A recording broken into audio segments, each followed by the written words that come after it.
శ్రీ విద్యా ఛానల్కి స్వాగతం అండి. ఆషాఢ గుప్త నవరాత్రులు ఎప్పుడు మొదలవుతాయి, ఎప్పుడు ముగుస్తాయి? అలానే ఈ నవరాత్రుల్లో వారాహి దేవతని అందరూ పూజించవచ్చా?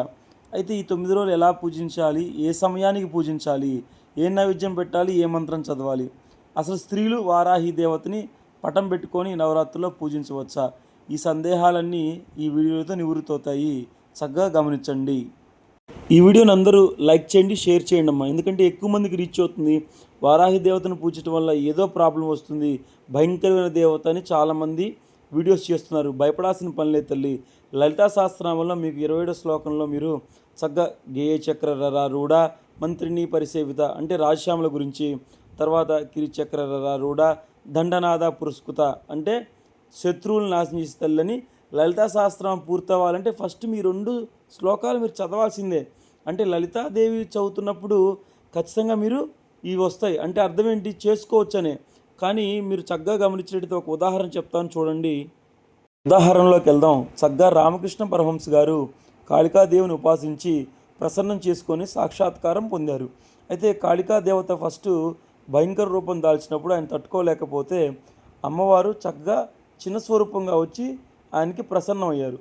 అలానే వారాహి దేవత కూడా మన కష్టాలు యందు భయంకర రూపం దాల్చి శత్రువుల్ని జయించి, అంటే మనలో ఉన్నటువంటి చెడు, నష్టము, కష్టము, డబ్బులు లేకుండా ఇబ్బందులు పడేవి, ఇలాంటి ఆర్థిక ఇబ్బందులు, ఆరోగ్య ఇబ్బందుల ముందు భయంకరంగా కనపడి వాటిని జయించి మనకి చక్కగా చిన్న స్వరూపంలో కనపడి మనకి ప్రసన్నంగా కనపడతారు.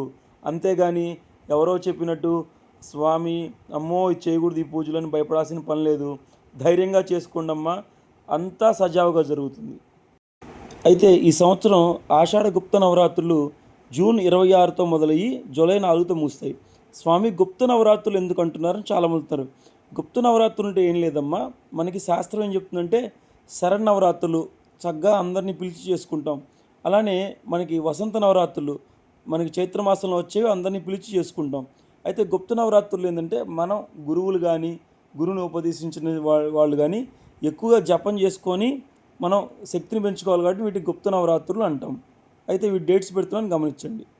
తర్వాత నైవేద్యం ప్రతిరోజు ఫస్ట్ 3 రోజులు చక్కగా కట్ పొంగలు, తర్వాత పులిహోర, తర్వాత 3 రోజులు కదమ్మము బిసిబేడాబాతు, తర్వాత గారెలు, తర్వాత లాస్ట్ 3 రోజులు వచ్చేసి మనం చక్కగా దద్దోజనం పెట్టడం వల్ల శాంతి జరిగి కోర్టు కేసులు, ఆర్థిక విషయాలు, ఆరోగ్యం అన్నిట్లో జయం కలుగుతుంది. అలానే మనం చక్కగా నేను చెప్పిన మంత్రాన్ని సాయంత్రం పూట అనుష్ఠానించండి. నవరాత్రులు అంటేనే రాత్రిపూట 6 to 9 లోపు చేసుకోవడం వల్ల నవరాత్రుల యొక్క సంపూర్ణ ఫలితం వస్తుంది. Please subscribe.